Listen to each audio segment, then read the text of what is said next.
Sir Robin Millar is one of the country's most celebrated music producers. He's also the chairman of Scope and deeply concerned by the government's proposed changes to disability benefits. He joins me now. Good morning, Sir Robin. Good morning, Sir Trevor. You obviously heard the Chancellor's spring statement. How did you respond? I thought perhaps this is disabled people's Me Too moment, Trevor, not in the nature of suffering, but in the fact that it may be the time to stand up en masse and say, this is unacceptable, I suppose.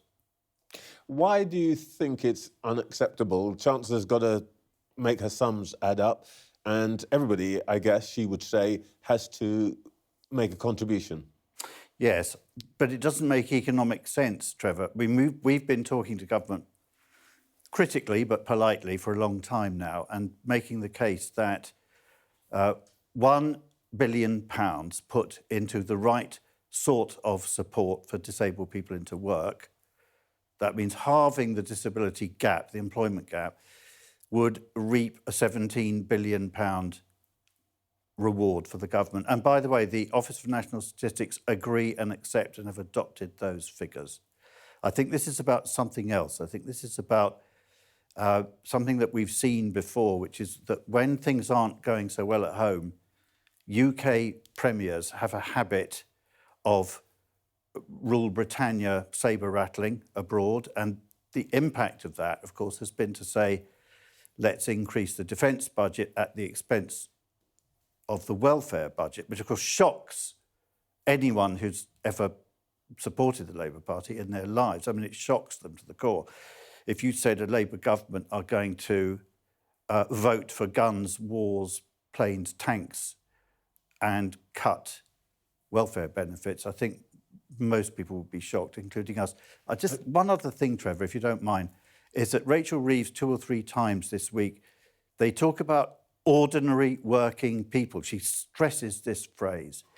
Every time she says it, disabled people feel a slap in the face because it means, and we don't mean you, because you can't get work, we haven't helped you into work, you're just a benefits person, so you're not the people that we're interested in. We want ordinary working people. It's horrid.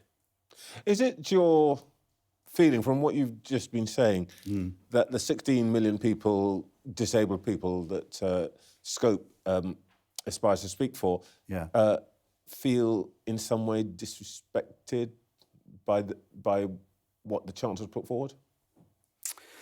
I think the Chancellor's in a difficult position. I think it's right that government needs to balance its books. They've got themselves in a bit of a mess because actually, you know, changing disability benefits requires legislation, Trevor, and that's going to take 18 months, 2 years plus. So there isn't going to be a sudden cash injection from changing the benefit system. The other thing is that ramping up defence, once again, that's going to take 10 years. That's not going to solve the European Union situation. So I understand they've got to balance their books, but they're doing it in the wrong way. For the average, I know there's no average disabled person, but a typical disabled person. What do you think, if they eventually make the changes they're making, some of which will reduce the level of benefits available, and more importantly, make accessing benefits more difficult? What will that mean, do you think, in practice for some disabled people? Well, I know what it'll mean in practice, and I know it's very difficult if you're in government to think strategically. What will happen, Trevor, is anxiety. My benefits are going to be cut. Anxiety leading to more health issues, leading to more stress on the NHS. Practically speaking, more people in poverty. It's cost about £1,000 a month extra on average to be disabled. Keeping warm, keeping oxygen topped up, keeping wheelchairs moving. The anxiety will be a downward spiral and a very, very, very nasty one. I've heard people talking about the risk of people losing their homes or their their specialised accommodation. Is that the sort of risk you're thinking about? Yes, but there is a perception, I think, amongst perhaps some politicians that the way you characterise disabled people is sitting at home, twitching the curtains, waiting for the benefits person to come round. 16 million people is nearly a quarter of the country. They've all got brothers and sisters and wives and husbands.